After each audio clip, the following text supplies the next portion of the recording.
வணக்கம். மென் செய்திகள்.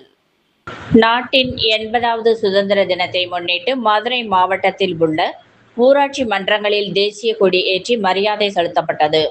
தொடர்ந்து கிராம சபை கூட்டங்கள் நடைபெற்றன. திருப்பரங்குன்றம் ஊராட்சி ஒன்றியத்திற்கு உட்பட்ட துவரிமான் ஊராட்சியில் அதன் செயலாளர் நேரு தலைமையிலும், கீழமாத்தூர் ஊராட்சியில் அதன் செயலாளர் விஜயபாஸ்கர் தலைமையிலும், நாகமலை புதுக்கோட்டை ஊராட்சியில் அதன் செயலாளர் கண்ணன் தலைமையிலும் மற்றும் அச்சம்பத்து ஊராட்சியில் அதன் செயலாளர் கார்த்திக் தலைமையிலும் தேசிய கொடியினை ஏற்றி வைத்து கிராம சபை கூட்டத்தை நடத்தினார்கள்.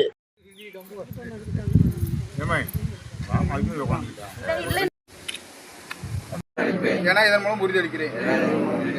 நன்றி.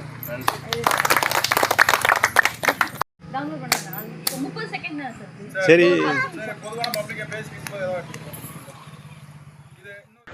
இதேபோல் செல்லம்பட்டி ஊராட்சி ஒன்றியத்திற்கு உட்பட்ட கொக்குளம் ஊராட்சியில் அதன் செயலாளர் பாண்டிமாயன் தலைமையிலும், கருமாத்தூர் ஊராட்சியில் அதன் செயலாளர் ஜெயபால் தலைமையிலும், கோவிலாங்குளம் ஊராட்சியில் அதன் செயலாளர் சேகர் தலைமையிலும், திடியன் ஊராட்சியில் அதன் செயலாளர் தங்கமாலை தலைமையிலும், நாட்டாமங்கலம் ஊராட்சியில் அதன் செயலாளர் சிவபாண்டி தலைமையிலும், வாளாந்தூர் ஊராட்சியில் அதன் செயலாளர் மணிகண்டன் தலைமையிலும், மேட்டுப்பட்டி ஊராட்சியில் அதன் செயலாளர் வெற்றிச்செல்வன் தலைமையிலும், கண்ணனூர் ஊராட்சியில் அதன் செயலாளர் லட்சுமணன் தலைமையிலும், சிந்துப்பட்டி ஊராட்சியில் அதன் செயலாளர் பாண்டி தலைமையிலும் தேசிய கொடியினை ஏற்றி வைத்து கிராம சபை கூட்டத்தை நடத்தினார்கள்.